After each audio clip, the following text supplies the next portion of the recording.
નમસ્કાર વિદ્યાર્થી મિત્રો, સ્વાગત છે તમારું તમારી પોતાની યુટ્યુબ ચેનલ ક્લાસર એકેમાં. ચાલો આજે આપણે આજના વિડીયોમાં સ્વાધ્યાયન પોથીનો ભાગ 7મો ધોરણ 8નો. તો ચાલો થઈ જાઓ તૈયાર, કાઢો તમારી સ્વાધ્યાયન પોથી. શું જોઈશું આપણે? ગણિતનું પ્રકરણ નંબર 11. તો ખોલો પાના નંબર 36. તો ચાલો જોઈએ. ધોરણ 8 વિષય ગણિતનું પ્રકરણ નંબર 11, સમપ્રમાણતા અને વ્યસ્ત પ્રમાણતા.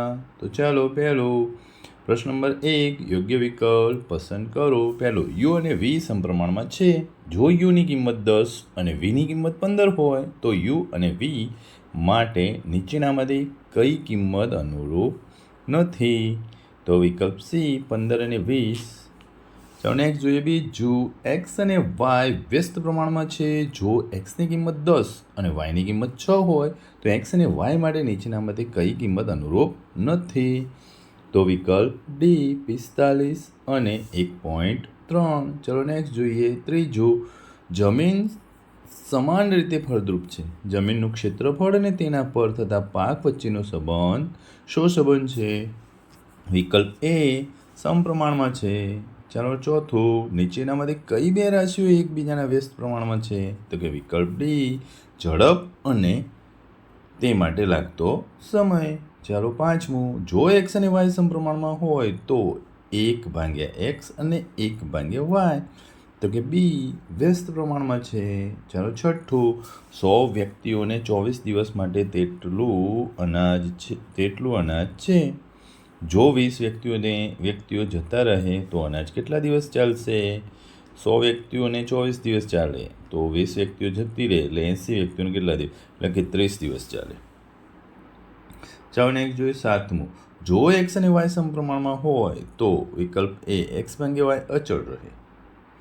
આઠમું, જો પી અને ક્યુ વ્યસ્ત પ્રમાણમાં હોય તો વિકલ્પ સી p/q અચળ રહે. ચાલો પ્રશ્નમાં બીજો, ખાલી જગ્યા પૂરો. નવમું, જો એક્સ અને વાય સમપ્રમાણમાં હોય તો તેને એક્સ ચલે છે વાય પણ લખી શકાય. 10મું, જો એક્સ અને વાય વ્યસ્ત પ્રમાણમાં હોય તો તેને એક્સ ચલે છે 1/y પણ લખી શકાય. 11મું, જો એક્સ અને વાય વ્યસ્ત પ્રમાણમાં હોય તો કોઈ ધન પૂર્ણાંક કે માટે xy = k લખી શકાય. 12મું, જો એક્સ અને વાય સમપ્રમાણમાં હોય તો કોઈ ધન પૂર્ણાંક કે માટે x/y = k. 13મું, જો એક રાશિ વધવાની સાથે બીજી રાશિ ઘટે તો તે બંને રાશિ વ્યસ્ત પ્રમાણમાં છે તેમ કહેવાય. 14મું, જો એક્સ અને વાય વ્યસ્ત પ્રમાણમાં હોય તો એક્સ પ્રશ્નાર્થ છે અને બીજા કોલમમાં 60 છે, વાય 2 અને 10 છે. તો જો જવાબ 300 આવશે, પણ x1y1 = x2y2, તો x1 = x2y2 / y1 એટલે 60 × 10/2 એટલે 60 × 5 તો 300. 15મું, જો એક્સ અને વાય સમપ્રમાણમાં હોય તો એક્સ 12 અને 6, વાય 48 અને પ્રશ્નાર્થ, તો x1y1 = x2y2, તો 12/48 = 6/y2, તો કે y2 = 6 × 48/12 એટલે 12 × 48, 6 × 24 એટલે જવાબ આવશે 24. 16મું, જો ઝડપ અચળ હોય તો કાપેલું અંતર અને લાગતો સમય સમપ્રમાણમાં છે. 17મું, જો રિક્ષા 3 કલાકમાં 36 કિલોમીટરનું અંતર કાપે છે.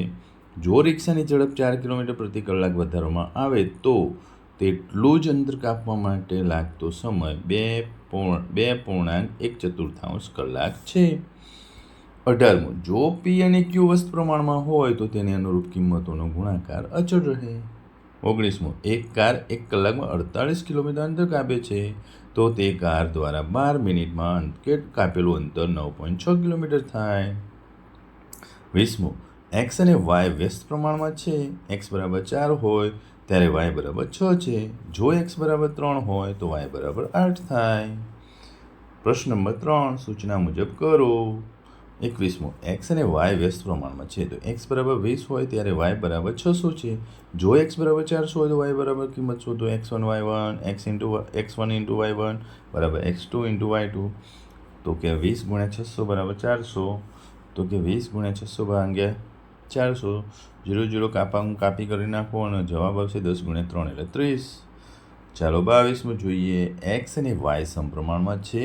એક્સ બરાબર 80 હોય તો વાય બરાબર 160 છે. જો એક્સ બરાબર 64 હોય તો વાયની કિંમત શોધો.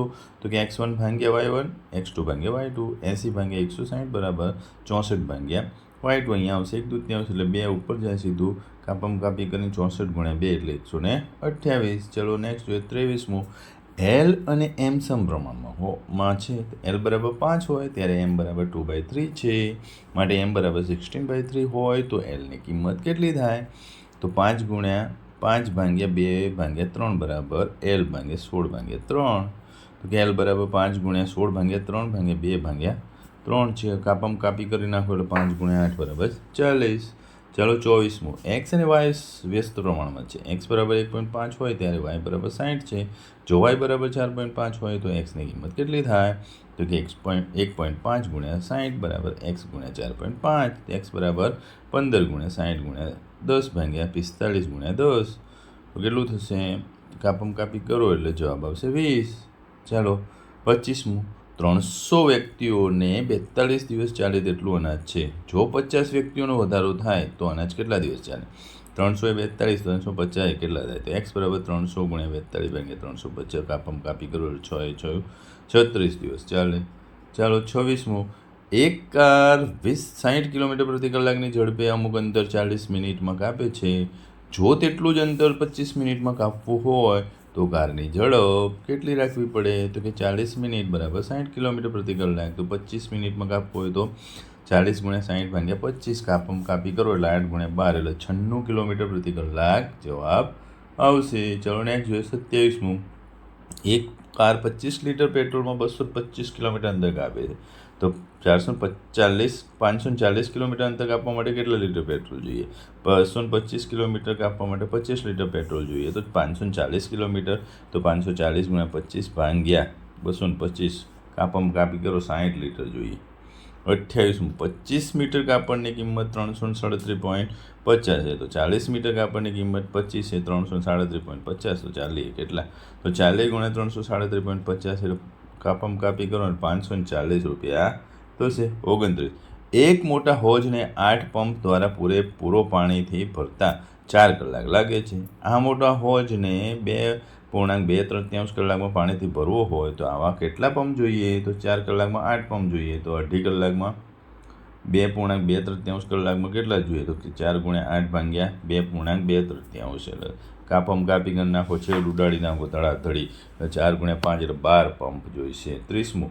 27 કિલોગ્રામ લોખંડની કિંમત 1080 છે. તો 120 કિલોગ્રામ લોખંડની કિંમત 27 1080 120 કેટલા? 120 ગુણ્યા 1080 ભાગ્યા 27 કરો. કાપી કરો ને જવાબ આવશે 4800. ચાલો નેક્સ્ટ જોઈએ 31મું.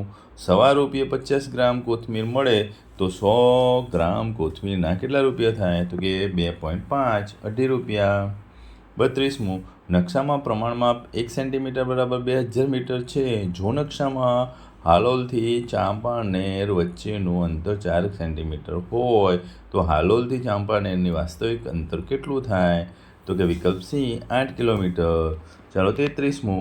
એક મૂર્તિ બનાવવા એક કારીગરને 30 દિવસ લાગે તેમ હતું, પરંતુ રાજાને મૂર્તિ 10 દિવસમાં પૂર્ણ કરવી હતી. તો એક કારીગરને એક દિવસના 300 રૂપિયા મજૂરી આપવાની હોય તો કુલ કેટલી મજૂરી થઈ હશે? તો કે વિકલ્પ સી ₹9000. ચાલો 34મું. બસની ઝડપ અને નક્કી કરેલ સ્થાનને પહોંચવા માટે લાગતા સમય માટે કયું પ્રમાણ જોવા મળે? તો કે વ્યસ્ત પ્રમાણ. ચાલો 35મું. નીચેનામાંથી કયા સંબંધમાં વ્યસ્ત પ્રમાણ જોવા મળશે? તો કે વિકલ્પ સી કામ માટે રોકેલ વ્યક્તિ કામ પૂર્ણ કરવા લાગતા દિવસો. ચાલો નેક્સ્ટ જોઈએ અધ્યયનની સ્પર્ધાનું સર્વગ્રાહી મૂલ્યાંકન જોઈ લઈએ. તમે આ મૂલ્યાંકન કરવા માટે તમે તમારી સ્વાધ્યાયન પ્રવૃત્તિના પ્રશ્નો નોટમાં લખી લો અને જાતે મૂલ્યાંકન કરો. પછી વિડીયો પોઝ કરીને ચેક કરો કે કેટલા માર્ક્સ કેટલા પ્રશ્નો સાચા પડે છે. તો કે પહેલું, એક ટ્રક 54 લીટર ડીઝલથી 237 કિલોમીટર અંતર કાપે છે. તો 550 કિલોમીટર અંતર કાપવા માટે કેટલું ડીઝલ જોઈશે? તો કે વિકલ્પ એ 100 લીટર. બીજું, એક કાર 48 કિલોમીટર પ્રતિ કલાકની ઝડપે અમુક અંતર 10 કલાકમાં કાપે છે. તેટલું જ અંતર 8 કલાકમાં કાપવા માટે કારની ઝડપ કેટલી રાખવી પડે? વિકલ્પ એ 60 કિલોમીટર પ્રતિ કલાક. ત્રીજું, મીનાક્ષી 12 કિલોમીટર પ્રતિ કલાકની ઝડપે સાયકલ ચલાવીને 20 મિનિટમાં શાળાએ પહોંચે છે. જો તેને 12 મિનિટમાં શાળાએ પહોંચવું હોય તો સાયકલ કેટલી ઝડપે ચલાવવી પડે? તો કે વિકલ્પ સી 20 કિલોમીટર પ્રતિ કલાક. ચોથું, એક રિક્ષા 1 કલાકમાં 10 કિલોમીટરનું અંતર કાપે તો તે રિક્ષા 1 મિનિટમાં તેટલી જ ઝડપે કેટલું અંતર કાપશે? તો કે વિકલ્પ ડી 500/3 મીટર. ચાલો નેક્સ્ટ જોઈએ. બીજું, ખાલી જગ્યા પૂરો. પાંચમું, જો x બરાબર 5y અને હોય તો x અને y એકબીજાના સમપ્રમાણમાં છે. છઠ્ઠું, જો xy બરાબર 10 હોય તો x અને y એકબીજાના વ્યસ્ત પ્રમાણમાં છે.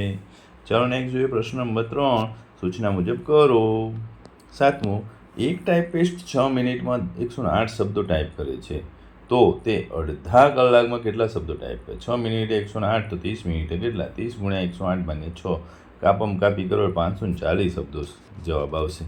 ચાલો આઠમું, 2000ના મુદ્દલ પર 3 વર્ષમાં સાદું વ્યાજ 500 મળે છે. જો ₹36,000ના 3 વર્ષ માટે સાદા વ્યાજે તેટલા જ દરે મૂકવામાં આવે તો કેટલું વ્યાજ પડે? તો કે 2000નું 3 વર્ષે 500 તો 36,000ના 3 વર્ષમાં કેટલા? 3 તો ઉડી જશે સીધું, એટલે 36,000 × 500 / 2000 કાપી કરી નાખો એટલે 18 × 500 એટલે 9,000 રૂપિયા મળશે. ચાલો નવમું, એક હોસ્ટેલમાં 50 છોકરીઓને 40 દિવસ ચાલે તેટલું અનાજ છે. જો હોસ્ટેલમાં 30 છોકરીઓનો નવો પ્રવેશ થાય તો અનાજ કેટલા દિવસ ચાલે? 50 છોકરીઓ 40 દિવસ ચાલે તો 80 છોકરીઓ કેટલા? તો 50 × 40 / 80 એટલે 25 દિવસ ચાલશે. 14મું, મીઠાઈના એક પેકેટમાંથી 10 બાળકોના સરખા ભાગે મીઠાઈ વેચતા દરેકને 4 મીઠાઈ મળે છે. જો તેટલી જ મીઠાઈ 8 બાળકોને સરખે ભાગે વહેંચવામાં આવે તો કેટલી મીઠાઈ મળે? 10 ને 4 મળે છે તો 8ને કેટલી મળે? 40/8 એટલે 5 મીઠાઈ મળશે. ઓકે બાળકો, આપણે તમામ પ્રશ્નોના, તમામ સ્વાધ્યાયના દાખલાના તમામ જવાબોનું સોલ્યુશન કરી નાખ્યું. તો ચાલો, ચેનલમાં નવા હોવ ચેનલને ફટાફટ સબસ્ક્રાઈબ કરી લો. બેલ આઇકોન પણ ક્લિક કરી દો જેથી તમને નવા આવનાર વિડીયો તરત જ મળી જાય અને તમારા મિત્રને પણ લિંક શેર કરી દો. ઓકે બાળકો, આવજો.